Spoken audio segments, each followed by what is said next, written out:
Salut tout le monde, on se retrouve pour un nouveau vlog lecture en cette période estivale. Pour ma part, je suis en vacances et je me suis dit que j'avais enfin le temps et l'énergie de faire un défi qui me faisait envie depuis un moment et qui est le défi 7 jours 7 livres.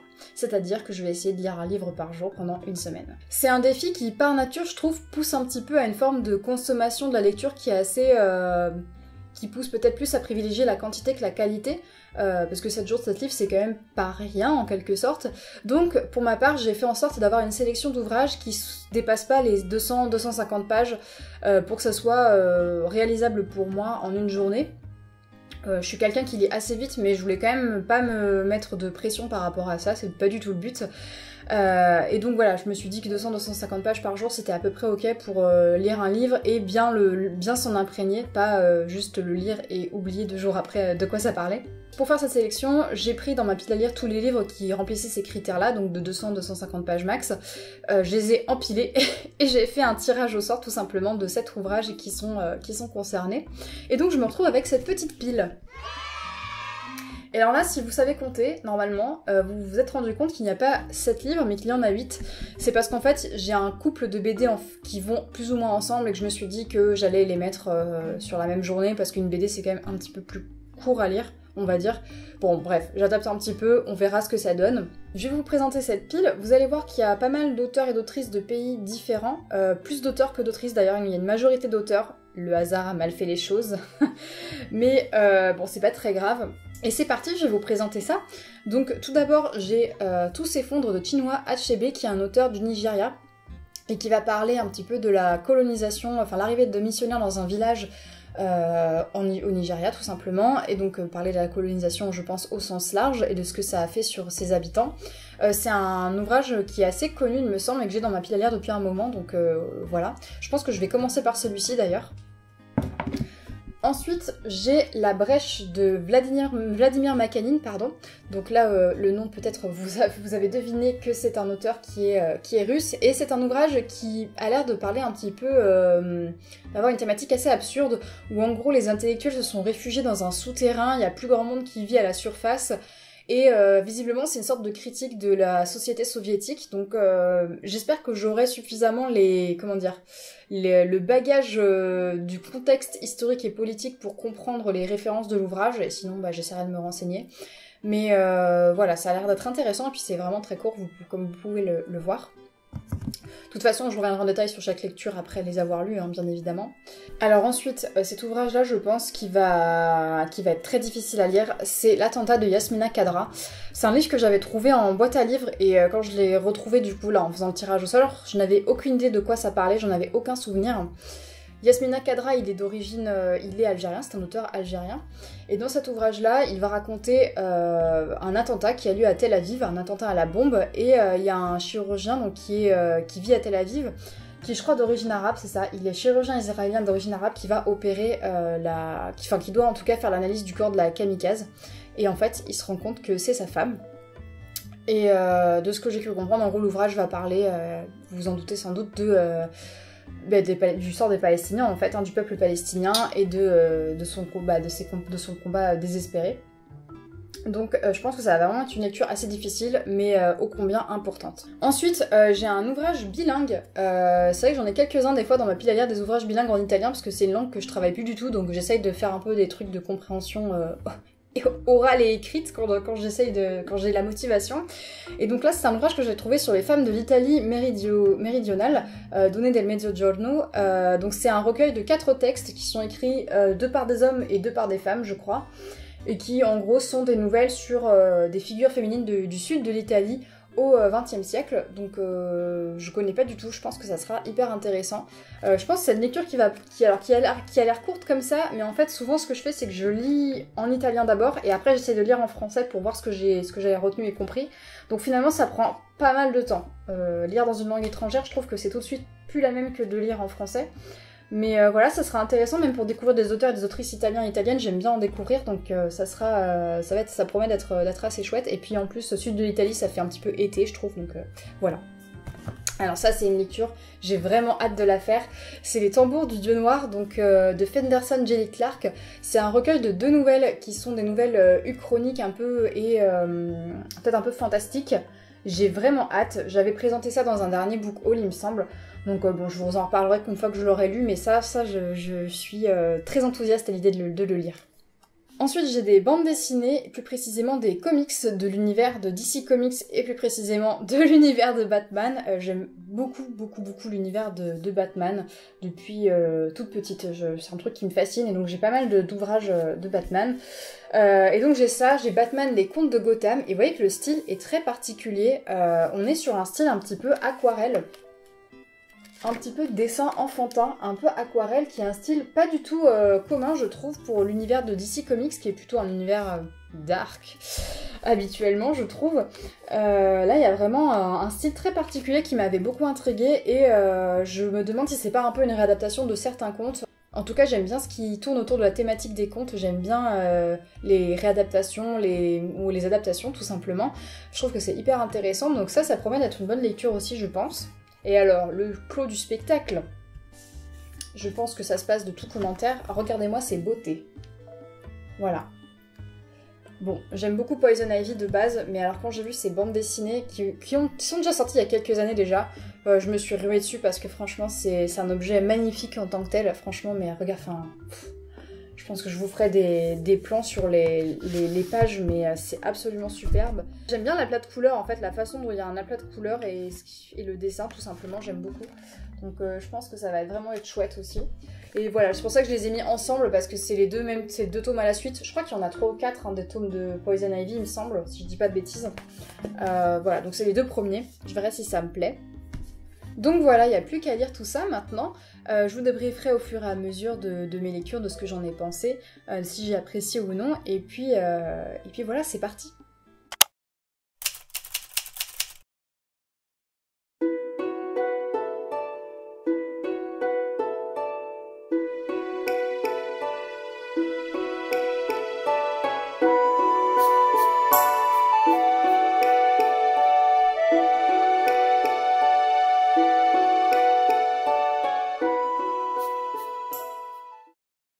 On se retrouve à la fin de journée pour vous parler de la première lecture de ce défi qui était donc Tout s'effondre de Chinua Achebe.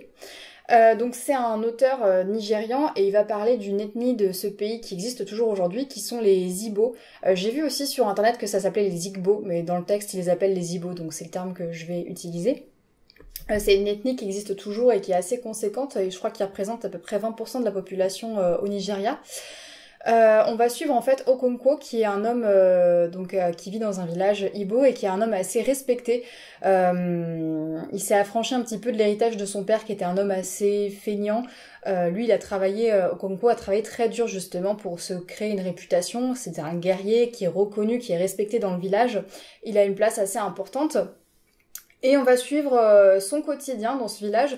C'est une communauté qui vit principalement de l'agriculture et plus précisément de la culture d'igname, qui est quelque chose d'assez important. Et il faut avoir, pour pouvoir survivre, il faut avoir son champ d'igname, plus ou moins. En tout cas, c'est le cas de Okonkwo. Ils font aussi du vin de palmier. Et on va suivre en fait son quotidien dans le village et comment ce village s'organise tout simplement. Ce clan, hein, même plus précisément, comment il gère les problèmes du quotidien, les conflits qu'il peut y avoir, quelles sont leurs croyances, quelle est leur religion finalement. C'est des gens qui ont une religion polythéiste, ils vénèrent plusieurs divinités. Pour lesquelles ils font des sacrifices, pour lesquels ils ont des rituels, pour lesquels ils ont certaines fêtes. On voit aussi comment ils fonctionnent au quotidien, comment s'organise en fait leur vie de famille, comment hiérarchiser un petit peu aussi cette communauté où les personnes âgées ont une place assez importante, j'ai l'impression. Et en fait, le livre s'attache à décrire ça pendant un long moment. Je m'attendais vraiment à ce que la partie où les missionnaires arrivent se présente beaucoup plus tôt dans le roman. En fait, elle arrive déjà à plus de la moitié du roman. Et je trouve que c'est intéressant parce que ça permet à Chinua Achebe de vraiment bien mettre en place le contexte. On découvre qui est Okonkwo. C'est un homme qui est très respecté et qui incarne une forme de virilité en fait. Il se considère comme un guerrier, comme un homme battant. On est quand même dans une société assez patriarcale, hein, mine de rien. Voilà, il a plusieurs femmes, il n'hésite pas à battre ses femmes ou ses enfants quand il estime qu'ils ont fait quelque chose qui lui convient pas. C'est un homme qui se montre très colérique, etc., qui montre vraiment que sa colère comme émotion. Donc on est quand même voilà dans un fonctionnement qui est quand même globalement dominé par les hommes. même si il y a des prêtresses, évidemment, il y a des déesses aussi qui sont vénérées, mais c'est pas ce qui est mis le plus en avant, en tout cas, dans ce qu'on voit. Il va se passer un événement qui fait que Okonkwo va devoir aller dans un autre village, et à partir de là, en fait, c'est là qu'on voit l'arrivée progressive des missionnaires, et ce qui est intéressant, c'est que ça va se faire de façon, on le voit, assez progressive sur plusieurs années. Les changements s'opèrent pas comme ça du jour au lendemain. En fait, c'est une arrivée qui va se faire avec une forme de... comment dire ? Il y a une défiance, évidemment, dès le départ de la communauté Igbo envers les Blancs qui arrivent et les missionnaires, mais il y a quand même globalement une cohabitation qui se fait, pas avec des tensions, mais la cohabitation se passe au départ parce que les Igbo prennent pas du tout au sérieux, on va dire, les missionnaires. Ils les prennent un peu... ils se moquent un petit peu d'eux, en fait, et de leur croyance envers un Dieu unique qui serait la vérité, et que finalement leur croyance à eux ne serait que des mensonges et des faux dieux et des fausses déesses. Et en fait, progressivement, cette religion va prendre de plus en plus d'ampleur, et notamment parce que des Igbo vont y adhérer. Et notamment, en fait, les missionnaires s'appuient beaucoup sur le fait qu'au sein de la communauté Igbo, il y a des choses comme toute société, des choses qui ne fonctionnent pas bien, ou pas, ou en tout cas qui peuvent être sujettes à discussion, en tout cas. Et notamment, il y a des jeunes Igbo qui sont... on va dire assez choqués par certaines coutumes, notamment le fait, par exemple, que quand une femme accouche de jumeaux, les jumeaux doivent être obligatoirement tués. C'est un mauvais signe, il faut pas avoir de jumeaux. Et ça, par exemple, c'est quelque chose qui a marqué un jeune garçon quand il était enfant. Il a vu des jumeaux abandonnés dans un champ pour les faire mourir, et ça l'a pas mal marqué. Et justement, c'est un personnage qui va très vite se convertir finalement, parce que ça lui évoque quelque chose de nouveau à laquelle il arrive à se raccrocher, en fait. Et c'est ça qui est intéressant, c'est qu'on voit comment, en fait, on comprend en fait comment les missionnaires réussissent finalement leur mission. Et puis de l'autre côté, on a des gens qui sont comme Okonkwo, qui sont farouchement opposés à ces nouvelles coutumes qui arrivent. Ils voient bien que c'est des gens qui arrivent et qui imposent ce fonctionnement, mais de façon progressive, que ça prend de plus en plus de place, que les coutumes des Igbo sont bafouées en quelque sorte, sont méprisées, vont finir par se perdre aussi dans le temps. Et donc c'est ça qu'on va suivre tout le long de ce roman. J'ai pas précisé que Chinua Achebe était un descendant de la communauté Igbo, donc je pense qu'il a une idée assez claire de ce dont il parle. Et son récit, et ce que j'ai apprécié, c'est vraiment cette nuance qu'il apporte autour, en fait, de bien montrer le fonctionnement de la communauté Igbo, pour nous montrer que c'est pas l'image primitive et sauvage, hein, évidemment j'emploie ces termes avec des guillemets, que l'image que s'en fait en fait les missionnaires. Et il s'attache aussi quand même à montrer deux différents portraits de missionnaires, c'est-à-dire celui qui est assez qui se veut plutôt pacifique, même si ça change rien à la problématique derrière le fait de vouloir convertir des gens à une religion, en bafouant celle qui existe déjà. Mais voilà, il montre quand même qu'il y a des gens qui se veulent plutôt pacifiques dans cette mission. Et à l'inverse, il montre aussi des missionnaires beaucoup plus brutaux, beaucoup plus qui ont vraiment aucune considération en fait pour les communautés locales, et qui se moquent bien de savoir ce qui va en être, et qui n'hésiteront pas à avoir recours à la violence pour réprimer celles et ceux qui s'opposent à l'Église et qui ne veulent pas et qui refusent en fait cette conversion. Donc c'est un texte que j'ai vraiment apprécié, d'une part parce qu'il m'a appris beaucoup de choses. Après, c'était pas forcément évident de rentrer dedans parce que beaucoup de noms particuliers au départ, donc les noms de tous les gens qui habitent dans le village, les noms de la famille d'Okonkwo, le village, des termes aussi qui sont utilisés par les Igbo pour désigner des choses de leur quotidien. Mais une fois qu'on rentre dedans, en fait, on a le temps de voir les choses venir, de comprendre comment tout ça va se mettre en place, parce que Chinua Achebe fait le choix de faire un récit qui est très progressif, comme je le disais, et je trouve que c'est très bien parce que ça sert totalement son propos, de montrer comment en fait toutes les habitudes, les rituels de cette communauté vont être bousculés progressivement par l'arrivée des missionnaires. Sans occulter le fait qu'il y avait bel et bien une répression très forte face aux gens qui résistaient ouvertement aux missionnaires, ou qui essayaient de se révolter contre l'Église. Donc ça, c'est jamais... c'est la part très sombre que n'hésite pas à montrer Chinua Achebe à travers son récit. Donc c'était vraiment un ouvrage très intéressant, et qui date maintenant finalement. Je crois que c'est un bouquin qui date de 1958, il me semble. Oui, c'est ça, c'était publié en 1958, donc c'est un récit qui date, mais qui je trouve est hyper important. Et en tout cas, moi j'ai beaucoup appris, donc c'était une belle lecture pour commencer ce défi.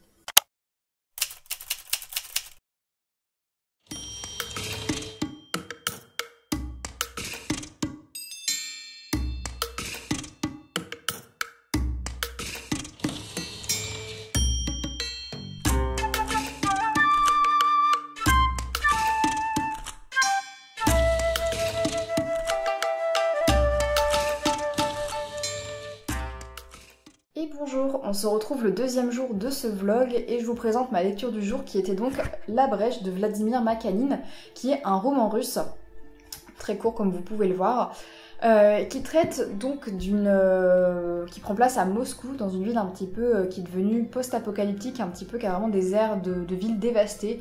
Il n'y a plus de système de transport en commun, c'est très compliqué, il n'y a quasiment plus d'électricité, le téléphone a été coupé. Les gens survivent comme ils peuvent et essayent surtout d'échapper à une espèce de foule gigantesque qui marche dans les rues et qui happe tout sur son passage, donc qui piétine les gens ou qui les embarque. On ne sait pas trop ce que fait cette foule, ce que veut cette foule. C'est assez... voilà, c'est un peu une menace obscure et pas spécialement décrite, mais qui fait peur et où les gens voilà, n'osent même plus sortir. Les gens n'osent pas sortir et encore moins sortir la nuit, ils ont très peur. Il y a des voleurs, il y a des agresseurs, il y a des gens extrêmement violents qui sont dans les rues. Et en parallèle de ce monde, il y a le monde souterrain où les intellectuels en fait se sont réfugiés et les intellectuels là-bas y ont accès à une forme de richesse et de confort que n'ont pas les gens à la surface. Ils vivent plutôt confortablement, même si le fait de vivre dans le souterrain fait qu'il manque d'oxygène et ça cause certaines maladies à plusieurs personnes. On va suivre le personnage de Klyucharev qui est un intellectuel mais qui n'a pas pu vivre dans le souterrain, notamment du fait de la situation de handicap assez importante de son fils. Ils ne peuvent pas aller dans le souterrain avec son fils et sa femme. Donc il reste à la surface, mais il s'aventure régulièrement dans le souterrain en passant par la brèche, c'est-à-dire un trou qui lui permet de se faufiler et de descendre en souterrain pour côtoyer certaines personnes qui sont de ses anciens amis, mais aussi et surtout acheter du matériel qu'il ne trouve pas à la surface, puisque tous les magasins ont été vidés, ont été cambriolés, il n'y a plus rien. Donc il vient chercher certaines ressources dans le souterrain. Le passage dans ce souterrain, c'est un élément assez important du roman qui va revenir à plusieurs reprises. Et ce sont des passages qui suscitent clairement une forme de claustrophobie, à la fois chez le personnage, mais aussi chez nous qui le lisons. Chez le lecteur et lectrice qui lisons ces passages, parce que c'est en gros, Klyucharev doit passer dans un tunnel très étroit où son corps il doit ramper, il n'y a quasiment aucune place pour son corps, donc il doit vraiment forcer le passage, il s'égratine, il se blesse de façon parfois assez importante lorsqu'il passe par ce passage. Ça lui demande vraiment un effort physique très conséquent et parfois il a peur d'y rester quand il passe par ce passage-là. Et ce passage en plus se resserre de plus en plus, donc on ne sait pas si Klyucharev pourra toujours retourner dans le souterrain ou revenir à l'inverse à la surface. Ça c'est un petit peu le roman va jouer un petit peu sur cet aspect mystérieux. C'est un texte qui pour moi parle un petit peu d'impossibilité de communiquer entre le monde à la surface et souterrain, où clairement dans le souterrain se sont réunies les élites russes qui profitent d'un certain confort et les plus pauvres ont été laissés à la surface face sans doute aux conséquences d'une crise économique. C'est ça mon interprétation, hein. On ne sait pas vraiment pourquoi le monde est devenu comme ça. Et cette foule qui erre à la surface, pour moi, ce sont les revendications des gens qui veulent se révolter contre cette situation, mais qui ne trouvent pas à qui parler, parce que les plus riches, les intellectuels se sont tous réfugiés dans le souterrain.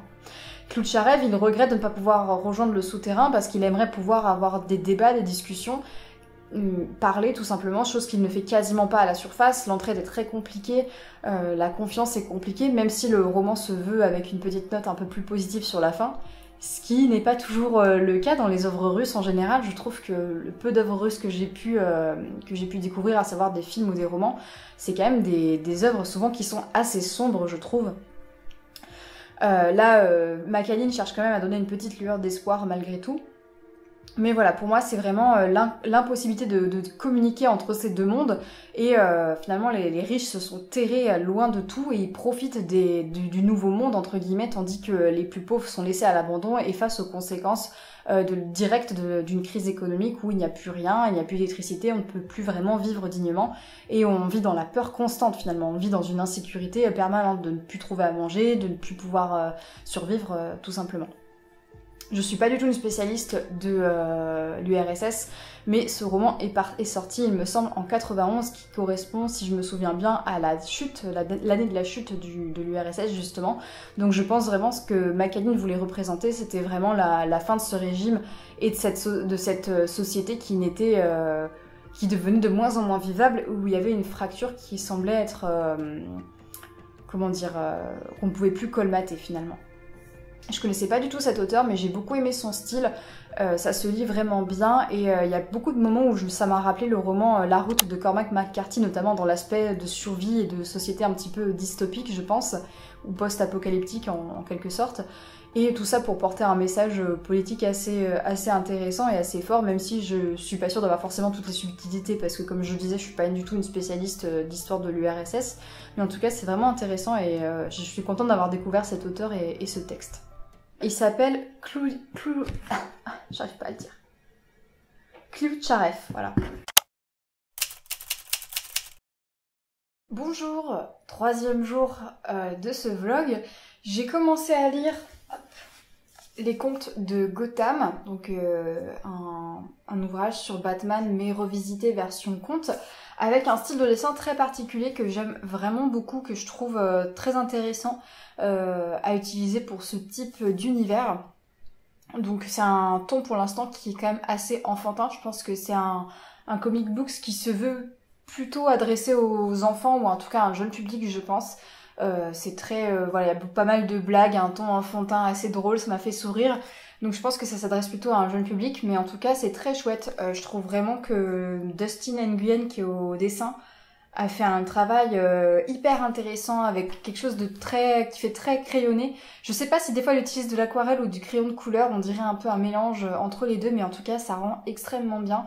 Ça fait un côté à la fois très cartoon et comique par moments et très éthéré, très onirique à d'autres moments, ce qui correspond bien à l'ambiance. Donc là j'ai lu pour l'instant la première histoire qui était Uenokyo, donc une reprise de Pinocchio, et là j'ai commencé La Princesse et le Petit Pois, mais qui se mélange avec d'autres choses. Il y a un peu de Jack et le haricot magique aussi dedans visiblement.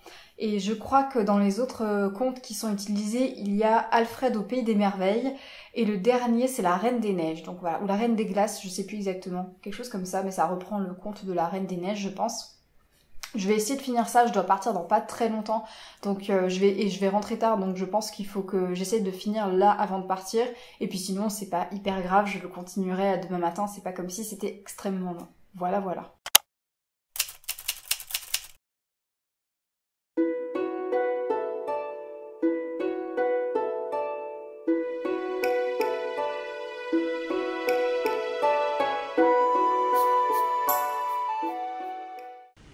Ça c'est un très gros dinosaure, hein.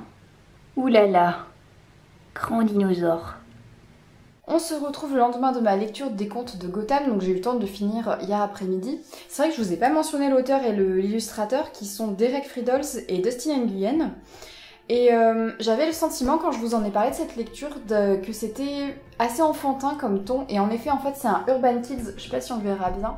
Mais en gros, voilà, c'est une édition un petit peu d'ici Urban Kids, donc je pense que c'est plutôt, comme son nom l'indique, adressé aux enfants, donc je comprends un peu mieux le ton léger. Et franchement, j'ai beaucoup aimé cette bande dessinée. Donc elle reprend 4 contes connus, entre guillemets, en les modifiant évidemment et en les adaptant à l'univers de Gotham City de Batman.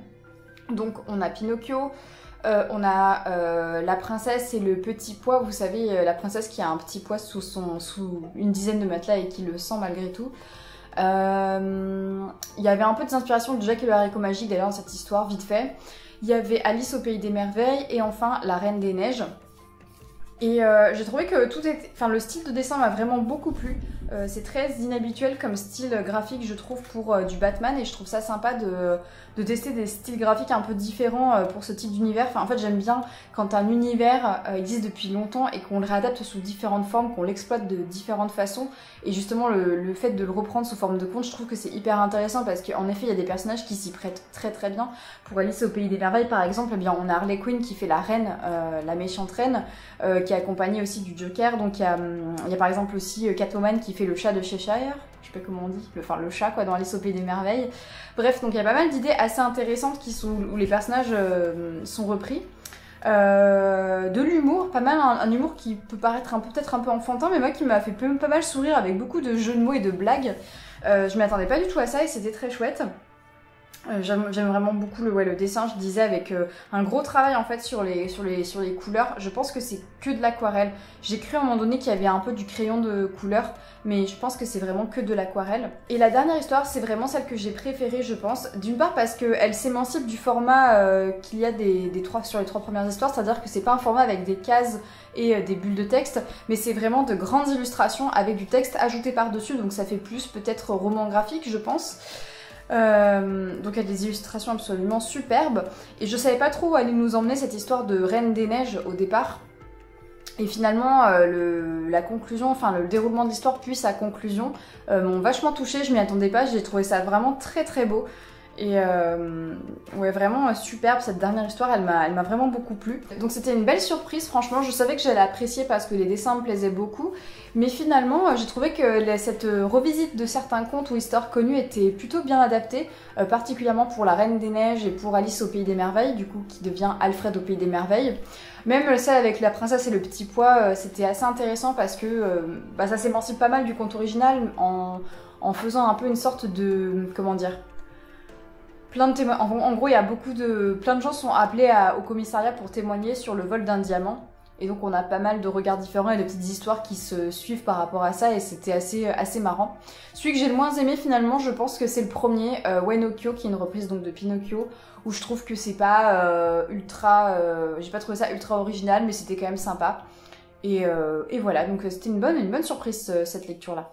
Ensuite, aujourd'hui, je me suis attaquée à la littérature italienne avec Les Femmes de l'Italie méridionale, donc qui est une édition bilingue de chez Pocket, que j'ai vraiment trouvé très très bien faite. Vraiment, ce travail d'édition, je trouve que c'est génial. Enfin, moi, j'ai adoré. Donc, vous avez le texte français et italien en face, mais vous avez aussi beaucoup de vocabulaire qui est donné en bas de page, avec des explications sur si c'est un nom, un adjectif, si c'est une conjugaison particulière de certains verbes.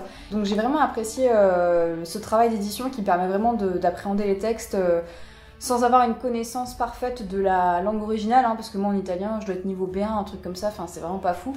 Mais en fait c'est suffisant avec le mot de vocabulaire et éventuellement la traduction pour consulter, pour s'en sortir et comprendre, et c'est assez appréciable de pouvoir consulter un texte dans sa langue d'origine. Je dirais que pour les 2 derniers textes c'était un peu plus compliqué parce qu'il y avait quand même beaucoup plus de vocabulaire, beaucoup plus de tournures un peu particulières, donc je me suis beaucoup plus référée à la traduction, alors que les 2 premières nouvelles ça allait niveau difficulté et vocabulaire et les formulations de phrases aussi. Et au-delà du fait d'avoir lu en italien, j'ai vraiment apprécié les nouvelles de ce recueil, donc qui sont au nombre de 4. On a une nouvelle de Grazia Deledda, qui est la première femme italienne à avoir eu un prix Nobel de littérature, et la seule à ce jour. Federico Di Roberto, Luigi Pirandello et Matilde Serrao, donc 2 femmes et 2 hommes, qui sont tous des auteurs et autrices du début du XXe siècle italien, et plutôt axés sur le sud de l'Italie. On va avoir une action qui prend place en Sardaigne, dans la Sicile et vers Naples. Honnêtement, j'attendais pas grand chose de ce recueil de nouvelles avant de le commencer, et je l'ai trouvé hyper intéressant, déjà par sa cohérence générale, hein, du fait qu'il y ait une thématique commune, qui nous permet qui dépeint un petit peu la vie des femmes italiennes dans le sud de l'Italie au XXe siècle, et ce qui est assez intéressant et qui fait écho à d'autres œuvres que j'ai pu voir autour justement de cette période-là. Donc une période où les femmes sont très soumises évidemment au patriarcat, très dépendantes de leur mari ou du mariage plus généralement.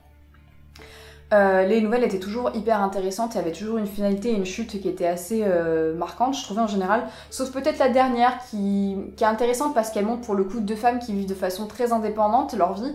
Mais bon, au-delà de ça, je sais pas s'il y avait vraiment... c'était plus un côté, on va dire, cette nouvelle avait plus un côté documentaire plus que vraiment nouvelle avec une chute qui est censée marquer le lecteur et la lectrice. Ma nouvelle préférée, c'est clairement Porte close de Grazia Deledda. J'ai vraiment adoré sa plume, j'ai adoré son ton, la façon dont elle le présente. C'est vraiment une forme de... En gros, c'est un texte qui clairement, dès le départ, annonce un petit peu la couleur. C'est une femme qui va un peu chercher plus ou moins la justice après avoir été lésée par un homme. Et elle a une chute qui est vraiment très marquante, à laquelle je m'attendais vraiment pas. Donc chute vraiment très forte clairement. Et Grazia Deledda, c'est la première et seule femme italienne à avoir eu le prix Nobel de littérature. Donc ça m'intéresse quand même de lire sa plume par la suite parce que j'ai l'impression quand même j'ai l'impression que son travail est très intéressant et je connaissais pas du tout avant de lire ce texte et ça m'a vraiment plu. Donc je pense que j'essaierai d'en lire d'autres, sachant que je n'ai jamais entendu parler de cette autrice ailleurs ni avant. Donc c'était l'occasion de découvrir. Donc vraiment une bonne surprise ce recueil, j'en attendais vraiment rien comme je l'ai dit. Et au final, c'était vraiment intéressant, au-delà de la joie de pratiquer une langue étrangère qui est toujours très chouette, c'était des textes que j'ai trouvé intéressants, qui étaient prenants, et puis voilà, sur des courtes nouvelles, je trouve que c'est bien, des petites nouvelles pour découvrir un univers, une thématique ou des auteurs et des autrices, je trouve que c'est toujours une bonne entrée en matière, parce que ça implique pas de s'engager sur un gros texte, et ça permet déjà de voir certaines particularités et qualités d'écriture, pour voir si on apprécie ou pas le style, tout simplement. Donc je trouve que c'était un bon choix que j'ai fait quand j'ai pris ce bouquin l'an dernier en librairie, donc voilà, je suis très contente. J'ai chaud, j'ai envie de crever.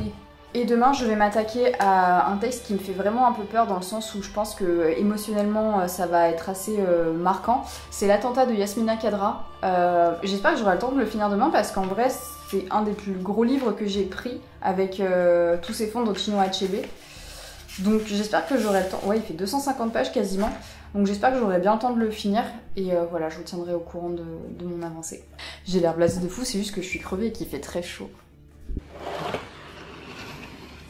Miam miam miam. Hello, je n'ai pas filmé hier, mais j'ai bel et bien commencé et terminé un nouveau livre pour ce challenge qui était l'attentat de Yasmina Khadra. J'ai dit Khadra la dernière fois, je crois que ça se dit Khadra, je le prononce peut-être pas très bien. Bref, vous avez compris. J'ai pas filmé ce livre hier parce que clairement c'est une lecture qui, comme je m'y attendais, m'a totalement bouleversée. J'étais vraiment en larmes mais à plusieurs reprises dans le texte. C'est sans doute une de mes meilleures lectures de l'année pour diverses raisons. Bon, pour résumer un petit peu l'histoire, je crois que j'en avais déjà parlé en intro de vlog, mais en gros on va suivre à Tel Aviv un chirurgien qui a plutôt bien réussi, qui s'appelle Amin et qui est d'origine arabe. Il s'est fait naturaliser israélien. Donc il est plutôt l'exemple, comment dire, d'une forme d'intégration entre guillemets réussie, même s'il continue évidemment de subir une forme clairement du racisme au sein de Tel Aviv et même au sein même de son travail, que ce soit de la part de ses collègues ou de ses patients et ou même par exemple vis-à-vis de la police. Il est plus souvent contrôlé que les autres, on le sent. Donc ce chirurgien travaille et un jour ils entendent un attentat qui a lieu rapidement. Donc voilà, il soigne les victimes en urgence. Il rentre chez lui très tard le soir, très fatigué. Peu de temps après, dans la nuit, on le rappelle et la police lui demande de venir à l'hôpital côté morgue pour identifier un corps. Il s'agit du corps de ce qu'il pense être le kamikaze au vu de l'état du corps, ou plutôt de la kamikaze. Donc Amin regarde le corps et reconnaît sa femme, Siem. Donc là, je pense que vous imaginez un petit peu le choc. Le monde s'effondre concrètement pour Amin à ce moment-là, que ça soit dans sa façon d'être, de vivre, mais tout autour de lui, en fait, même matériellement, concrètement, sa vie va vraiment basculer. C'est pas du tout un spoil de vous raconter ça, c'est quelque chose qui arrive globalement dans les 30 premières pages du texte. Le texte d'ailleurs démarre de façon assez violente, concrètement on est confronté à la violence dès le départ.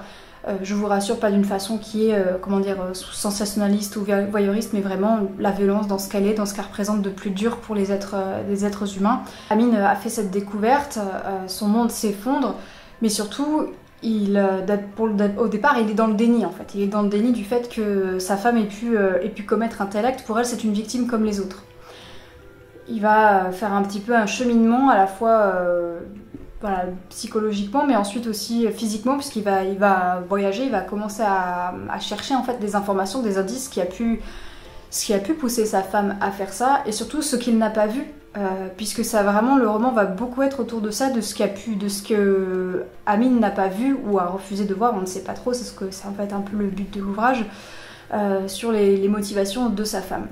Vous vous doutez bien que ça parle évidemment d'Israël et de Palestine et de deux mondes qui sont séparés par un mur, et que si on se met d'un côté, on peut choisir de ne rien voir et de vivre sa vie très tranquillement.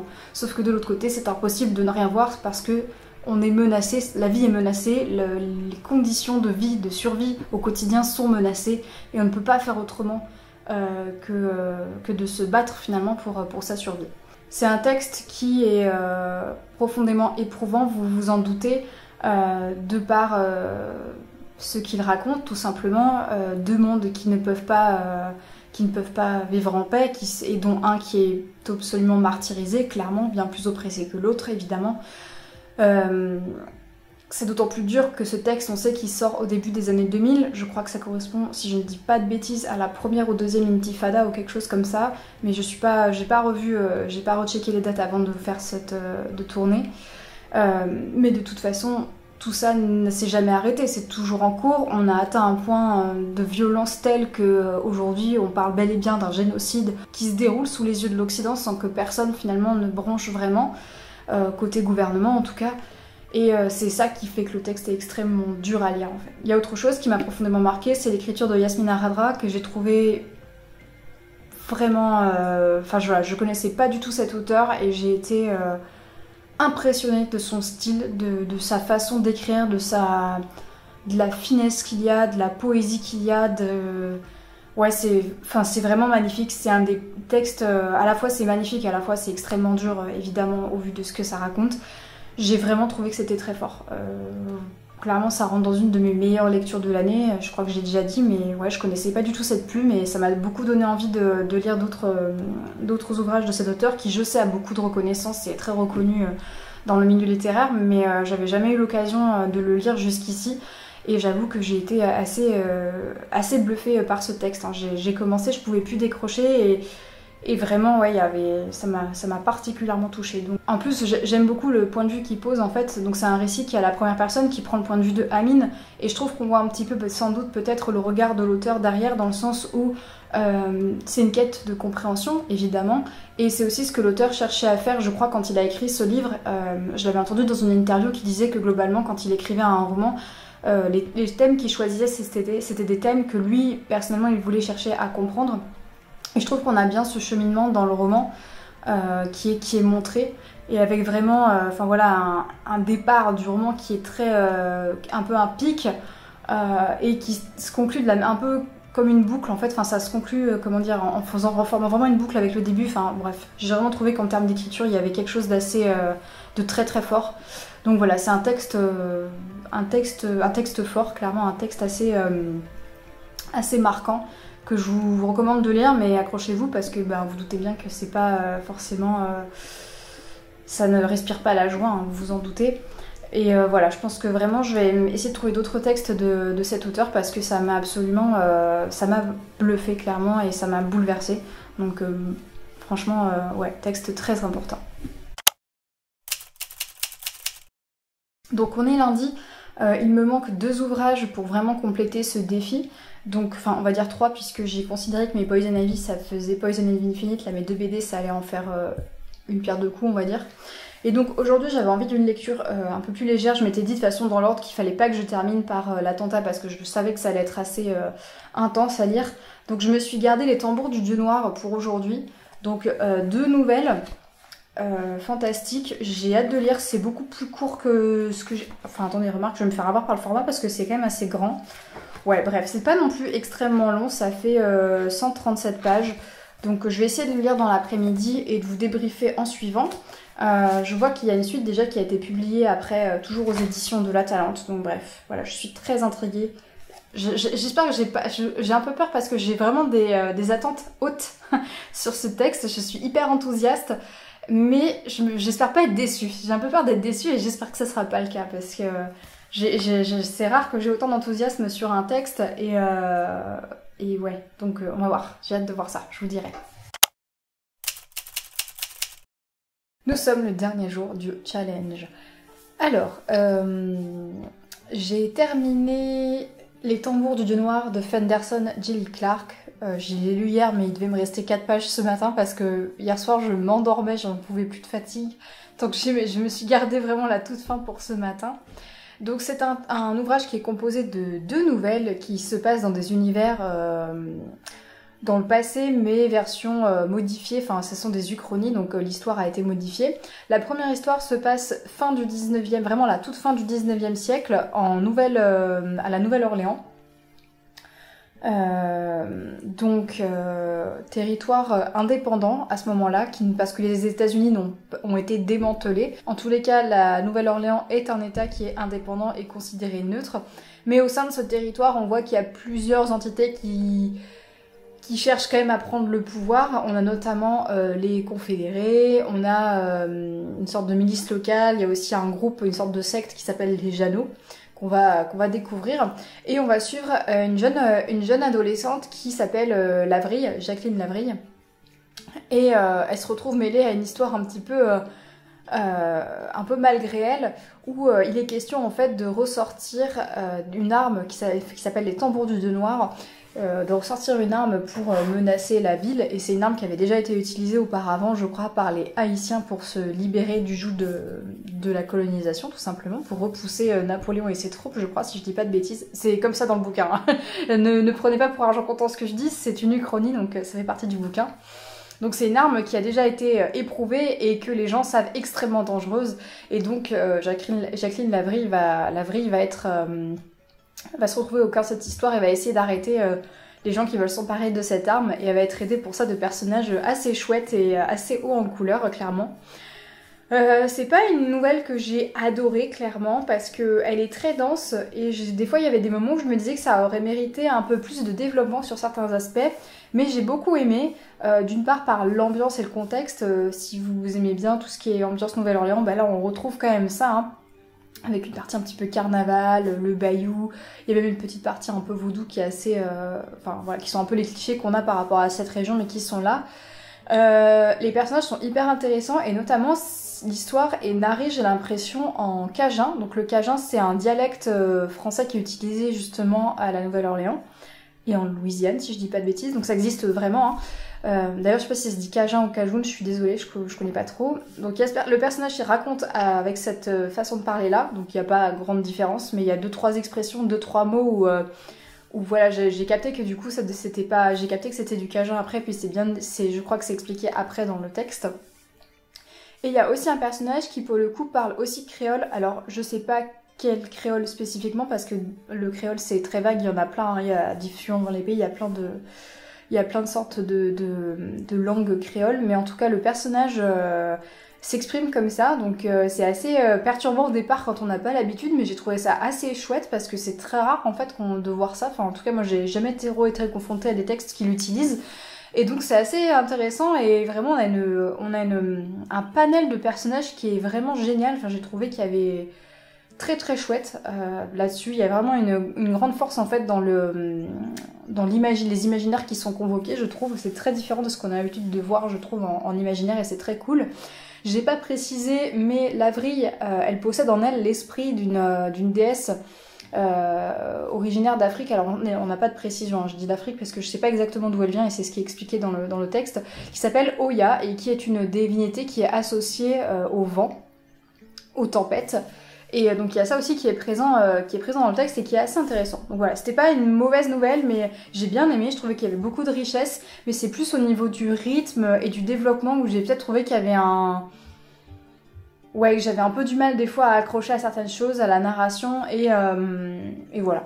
La deuxième nouvelle, je l'ai préférée, je pense. Alors cette fois-ci, ça se passe tout début du XXe siècle, en 1910-1912, quelque chose comme ça. Ça se passe en Égypte. On va suivre le personnage de Fatma, qui est un membre, une agente en fait du ministère un petit peu des... Attendez, je vais vous le relire parce que je ne vais pas m'en rappeler comme ça. Ministère de l'alchimie, enchantement, entité surnaturelle. Et on lui demande d'enquêter sur un djinn qui se serait suicidé, et c'est quelque chose qui semble pas du tout commun. Je pense que j'ai préféré cette nouvelle parce qu'elle a un côté peut-être plus linéaire, par le fait qu'on suit une sorte d'enquête finalement pour comprendre qu'est-ce qui s'est passé, qu'est-ce qui est arrivé à ce djinn. C'est l'occasion pour l'auteur de convoquer aussi d'autres des mythologies qui sont pas forcément communes, avec justement tout ce qui est djinn. Elle parle aussi des ifrites, enfin bref, j'aurais pas forcément réussi à tout vous redire comme ça, mais j'ai trouvé que vraiment c'était pas des imaginaires, encore une fois un travail sur l'imaginaire qui est différent des classiques qu'on peut avoir l'habitude de lire, et ça c'est toujours très important, je trouve. Il en profite également pour faire des petites piques, pour critiquer clairement la colonisation et l'orientalisme. Donc ça, j'ai trouvé ça très bien. Et il le fait en plus d'une façon qui est très, comment dire, assez subtile, très fine et piquante. J'aime beaucoup. Je trouvais que c'était très, très bien vu.